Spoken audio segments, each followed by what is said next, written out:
Imagine a doctor so obsessed with preserving life that he refused to let death have the final word, not even after centuries. His name was Honoré Fragonard, and he was no ordinary physician. In the age before anesthesia, before germ theory, before we even understood what a virus was, Fragonard became a man possessed by one idea: to make death itself eternal. The story begins in 18th century France, an era of powdered wigs, candlelit salons, and scientific revolution. It was a world torn between enlightenment and superstition, a time when science was still flirting with sorcery, and men in silk coats dissected corpses under church domes while whispering prayers for forgiveness. Fragonard was one of them. A surgeon and anatomist born in 1732, he studied under the greatest medical minds of his age, men who sliced open the secrets of the human body in pursuit of divine knowledge. But where others saw anatomy as a path to understanding life, Fragonard saw art. His lecture halls were filled not only with students, but with nobles and philosophers eager to see the strange spectacle of his lessons. And Fragonard's lessons were like nothing anyone had ever seen. He had a flair for the dramatic. Instead of quietly dissecting cadavers, he transformed anatomy into theater. He painted his specimens with oils to highlight veins and tendons, posed skeletons like dancers mid-motion, and draped muscles like ribbons. His dissections weren't studies, they were performances. And yet, behind that artistry was something darker. While most doctors viewed corpses as temporary teaching tools, Fragonard wanted to preserve them forever. He wanted the dead to defy decay. This obsession drove him to the brink of madness. He spent years experimenting in secret, trying to stop decomposition, locking himself in candlelit rooms surrounded by half-dissected bodies. The air stank of formalin, alcohol, and decay. He believed he could find a way to mummify the human body so perfectly that even time itself would fail to claim it. The process he eventually developed remains partly a mystery even today. Some said he soaked the bodies in a mixture of mercury, turpentine, and vinegar.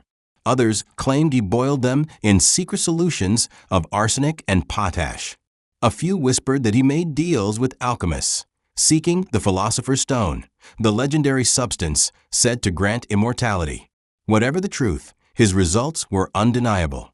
Fragonard's preserved corpses, called acorches, meaning flayed, were unlike anything the world had seen. Skinless human figures, every vein, tendon, and muscle exposed, yet arranged in eerily lifelike poses. There was the horseman, a flayed man on horseback, holding aloft his own skin like a banner of triumph. There were the dancing fetus, the running man, the angelic child. They were beautiful. They were horrific. They were immortal. At first, the French medical academies hailed him as a genius.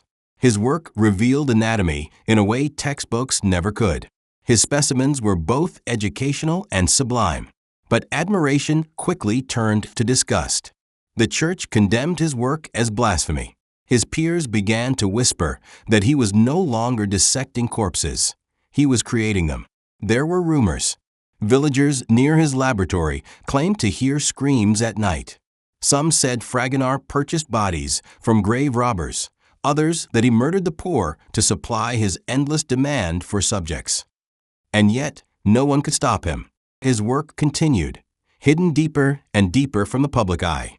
Then, in 1771, the Academy of Surgery dismissed him without explanation. Official records simply note abnormal behavior.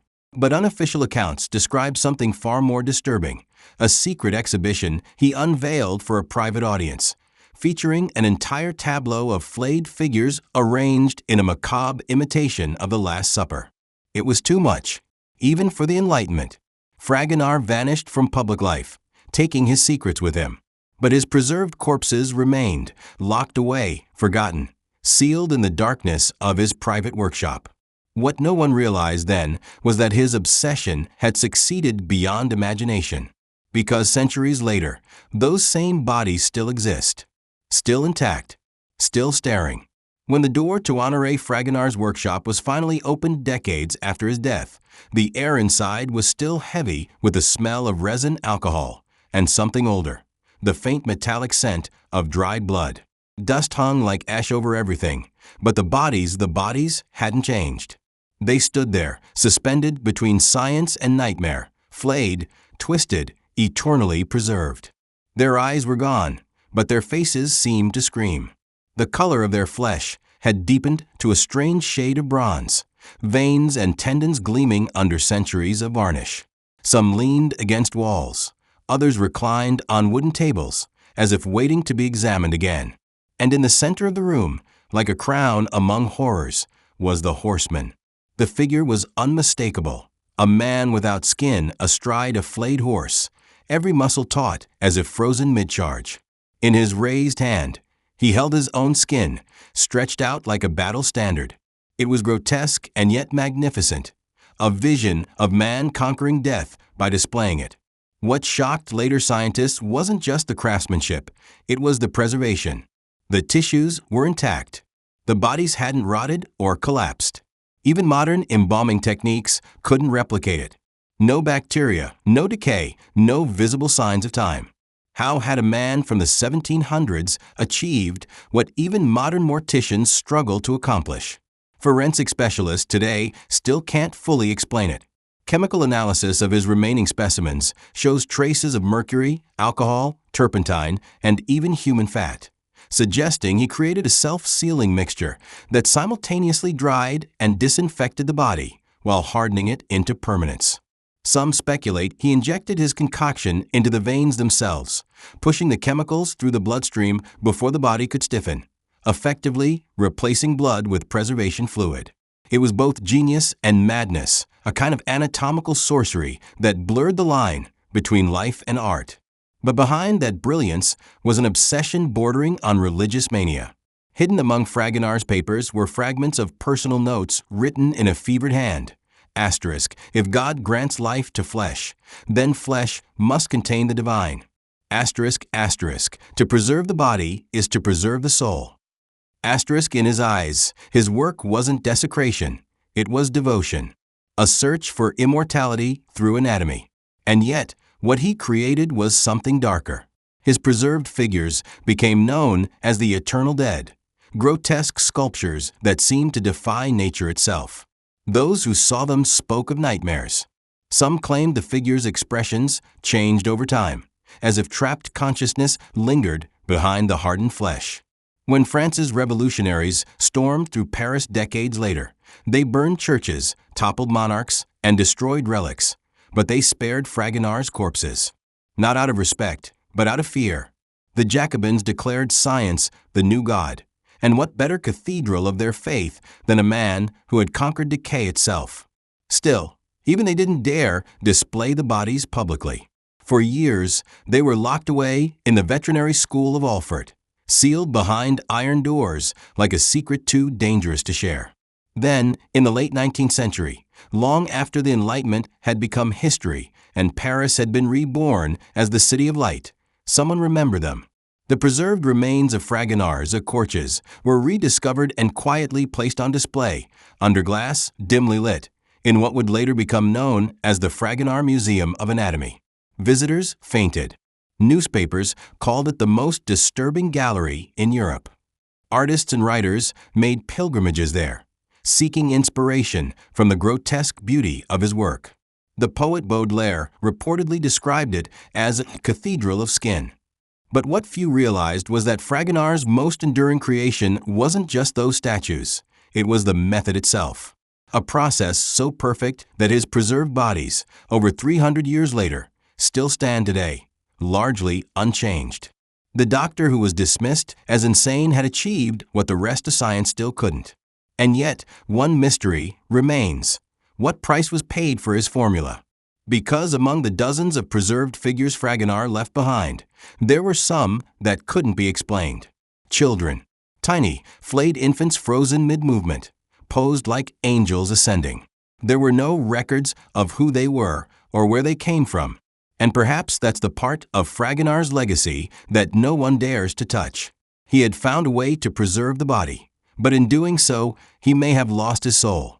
By the mid-1800s, the legend of Honoré Fragonard had drifted through Europe like a morbid whisper. Scholars debated his science, priests denounced his blasphemy, and artists, perhaps the most haunted of all, turned his preserved bodies into muses. Writers called him the surgeon of eternity.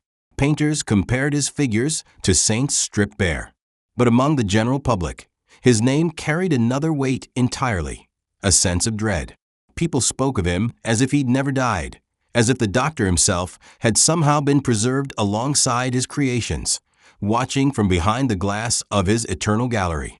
It was during this period that the Fragonard Museum opened its doors in earnest. Inside, behind velvet ropes and thick glass, his works gleamed under the dim gaslight. There was the horseman, still as majestic and horrifying as ever, muscles lacquered and rigid in motion. Nearby, the fetus parade, a row of preserved infants, arranged like cherubs in a grotesque dance. Visitors came by the thousands. Some were scholars and physicians. Others were the curious and the morbidly fascinated, people drawn by rumors that the bodies could not die because they had been blessed or cursed during the doctor's experiments. The museum attendants often said the air never changed inside. No matter how many years passed, the same scent lingered, a faint sweetness, like decaying flowers mixed with something chemical, something eternal. But the most unsettling stories came not from visitors, but from those who worked there after dark. One night, a janitor reportedly fled the museum screaming, claiming he had seen the running man, one of Fragonard's figures, shift position under the moonlight. Another attendant swore he heard faint whispers coming from the display cases, like air escaping through flesh. Scientists dismissed it all, of course. The human brain invents patterns in silence. Shadows move when light flickers.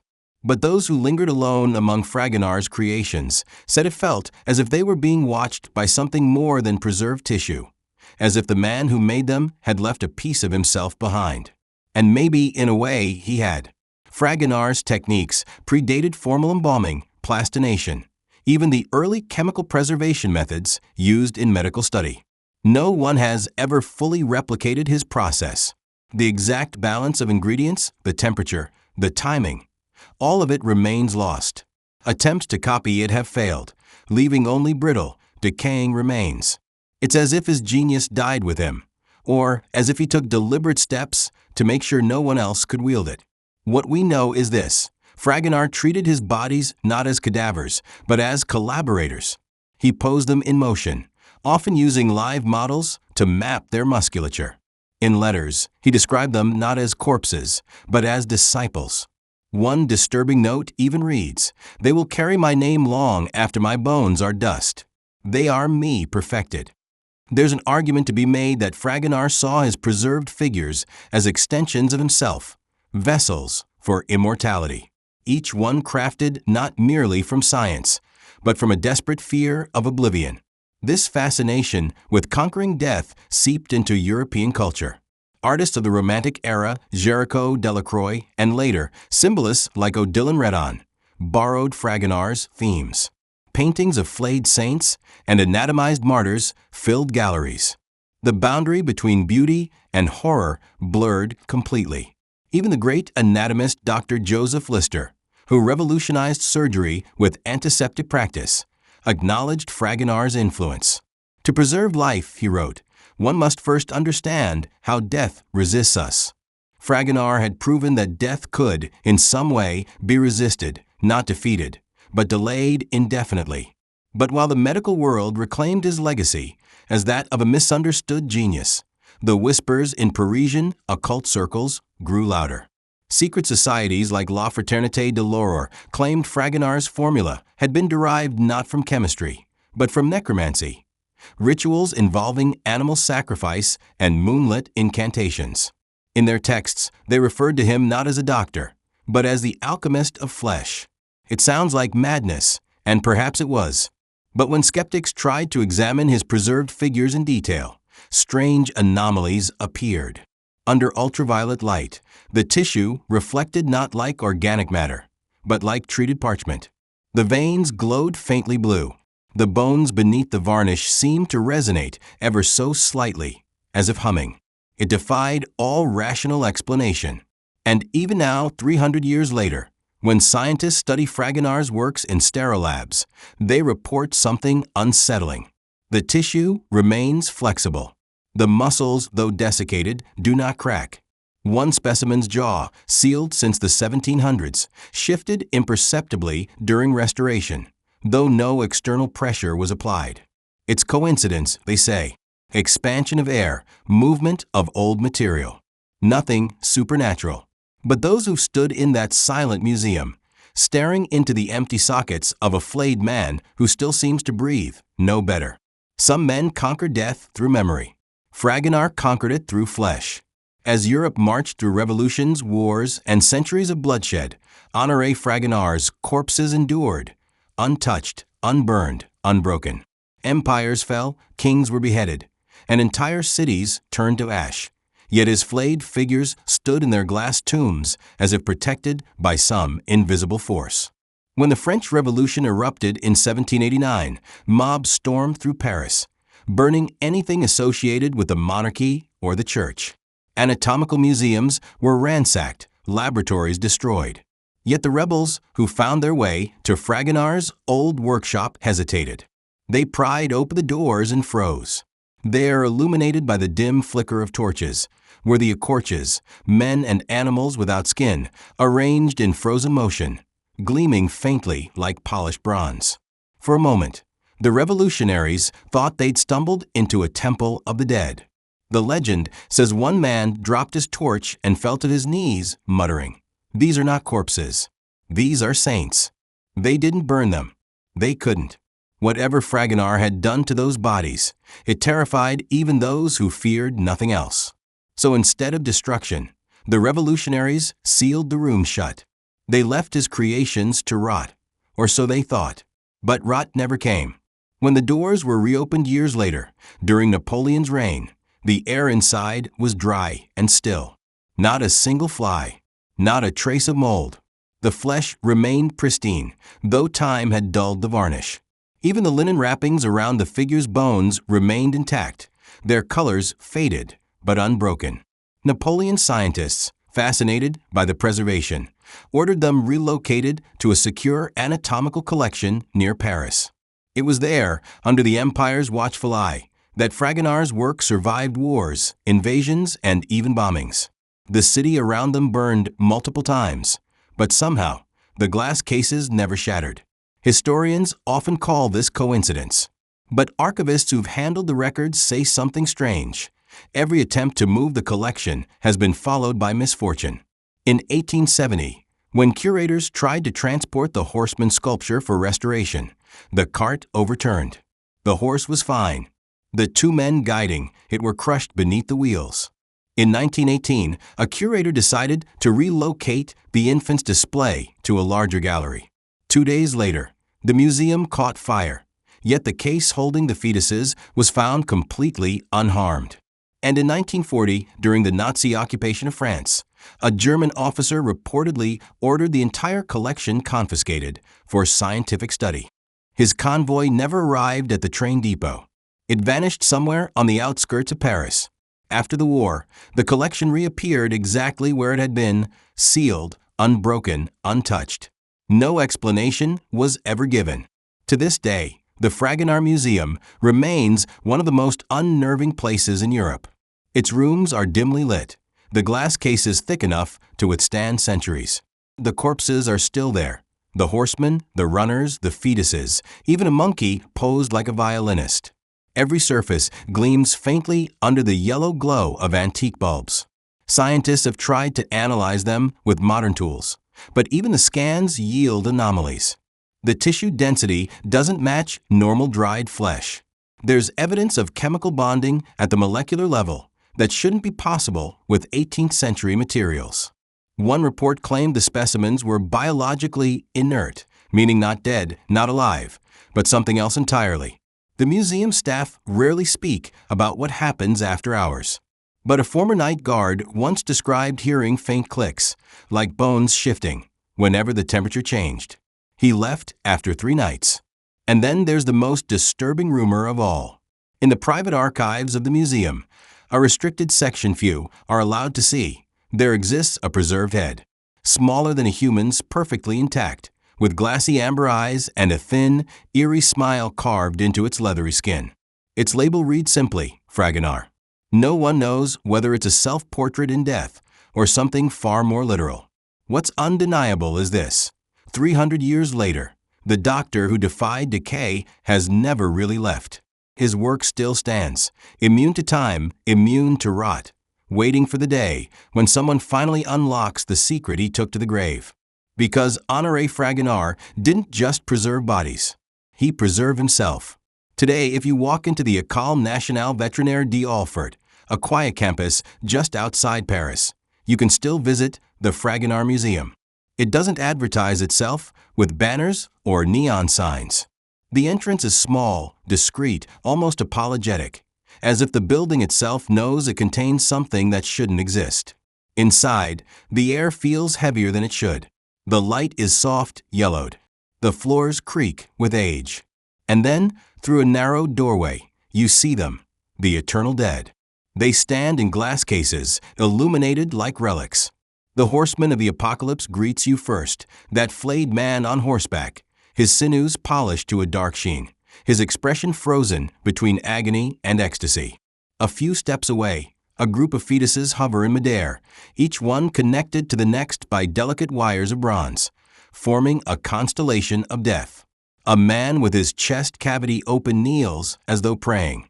Another appears to be running, every tendon pulled taut, eternally sprinting toward something he will never reach. Some visitors say it's breathtaking. Others say it's unbearable.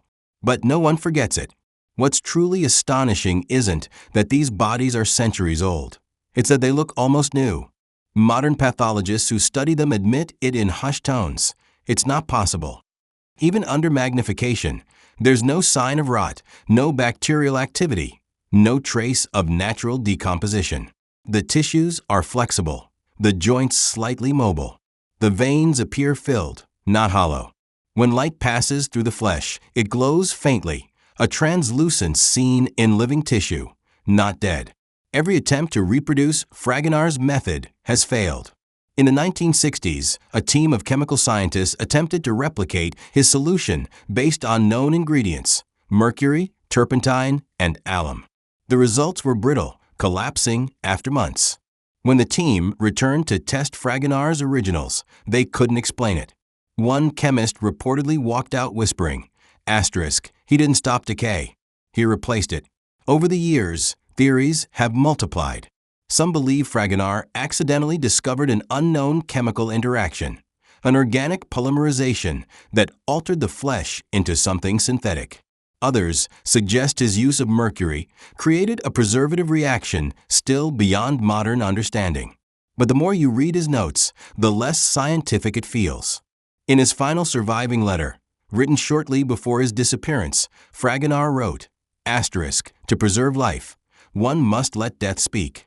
The body teaches the soul its secret when you listen long enough." Was he mad? Probably. But what if he had listened long enough? Modern scientists don't like to admit it, but some refuse to handle his specimens alone. There's a reason. The figures don't merely look human, they feel human. You sense it standing in front of them, that uncanny weight of presence, as though consciousness still clings to the muscles beneath the varnish. The room feels colder, but not dead. Never dead. And yet, it's not fear that lingers, it's awe. Because Fragonard's work forces a question that no microscope can answer. What does it mean to defeat death if what remains isn't truly alive? The philosopher Georges Bataille once said, "The corpse is not dead matter. It is the refusal of death." Fragonard's corpses are that refusal made flesh. They are the moment science overreached, when man's hunger for immortality turned the human body into an artifact. 3 centuries later, they still stand, untouched, unmoving, waiting. Perhaps they are proof that the line between life and death is thinner than we think. Perhaps they are simply grotesque relics of a man's madness. But as you leave that dimly lit gallery, the sound of your own footsteps begins to feel unnatural. Too loud, too alive. You glance back one last time, just to be sure they haven't moved. And there, under the flicker of the museum light, the flayed horseman seems to meet your gaze. His arm raised, his expression still triumphant, as if to whisper across the centuries, "I told you, death can be conquered."